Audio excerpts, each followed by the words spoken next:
हरे कृष्णा, राधे राधे। स्वागत है आपका कन्हैया स्टोरी की आध्यात्मिक यात्रा में।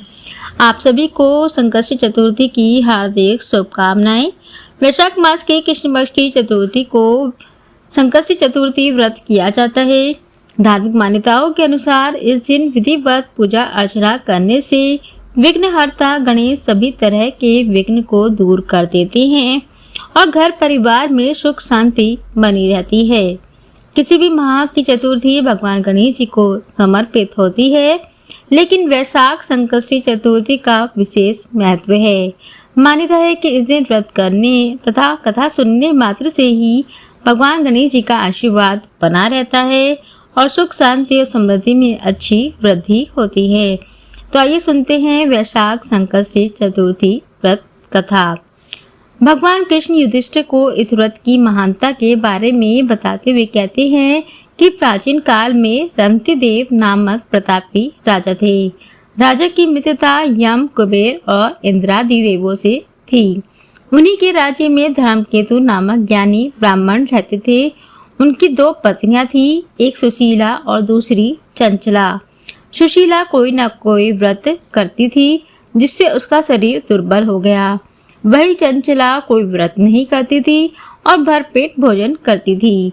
कुछ दिनों बाद सुशीला को शुभ लक्षणों वाली एक कन्या हुई और चंचल को एक पुत्र रत्न की प्राप्ति हुई। कन्या की शुभता देखकर चंचला सुशीला को ताना देने लगी।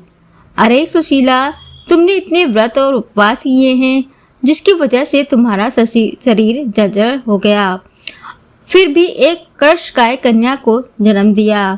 मुझे देख, मैंने कभी व्रतादि के चक्कर में न पड़कर हष्ट पुष्ट बनी हुई हूँ और वैसे ही बालक को भी जन्म दिया है। चंचला की बातें सुशीला के हृदय में चुभने लगी। वैशाख चतुर्थी के दिन सुशीला ने पूरे भक्ति भाव के साथ संकट नाशक गणेश चतुर्थी का व्रत किया। व्रत से प्रसन्न होकर गणेश जी ने दर्शन दिए।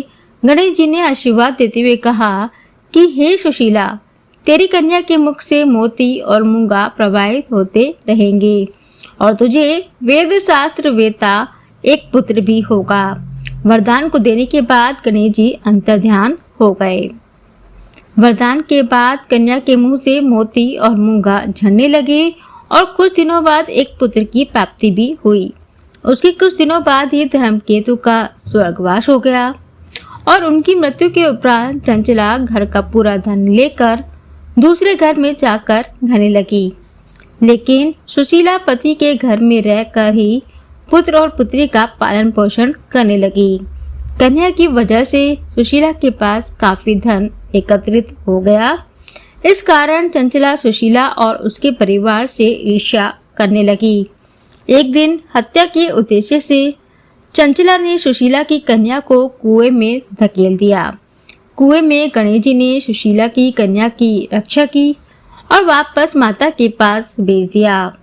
कन्या को जीवित देखकर चंचल का मन उद्विग्न हो गया। वह सोचने लगी, जिसकी रक्षा स्वयं ईश्वर कर रहे हों उसे कौन मार सकता है। इधर सुशीला अपनी पुत्री को पुनः प्राप्त कर प्रसन्न हो गई और गणेश भगवान को धन्यवाद कहा और प्रार्थना करी। चंचला सुशीला की कन्या के चरणों में नतमस्तक हो गई और अपने किए की माफी मांगने लगी। चंचला ने सुशीला से कहा कि सुशीला, तुम बहुत दयावान हो और दोनों कुलों का उद्धार करने वाली हो। जिसकी रक्षा स्वयं भगवान करते हो उसका मनुष्य क्या बिगाड़ सकता है। इसके बाद चंचला ने भी वैशाख मास के कृष्ण पक्ष की चतुर्थी तिथि को व्रत किया। गणेश जी की कृपा से दोनों परिवारों के बीच सब सही हो गया। जिस पर गणेश जी की कृपा होती है उसके शत्रु भी मित्र बन जाते हैं। भगवान गणेश ने जिस प्रकार सुशीला की मदद की उसी तरह से सभी की मदद करे। कहानी अधूरी हो तो उसको पूरा करे। कहानी सुनने वाले, कहानी कहने वाले और ओंकारा भरने वाले सभी पर भगवान गणेश जी की कृपा बनी रहे। जय गणेश भगवान। वैशाख संकष्टी चतुर्थी में व्रततुंड गणेश जी की पूजा की जाती है। गणेश जी के सभी स्वरूपों में व्रततुंड गणेश जल्दी कृपा करते हैं और भक्तों पर अपना आशीर्वाद बनाए रखते हैं। इस दिन कमल गट्टे के हलवे का भगवान गणेश को भोग लगाना चाहिए और सेवन करना चाहिए। व्रत में 108 बार इस मंत्र का जाप करें।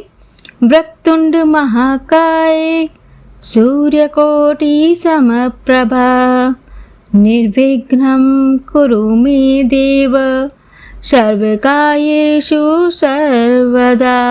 जय गणेश देव।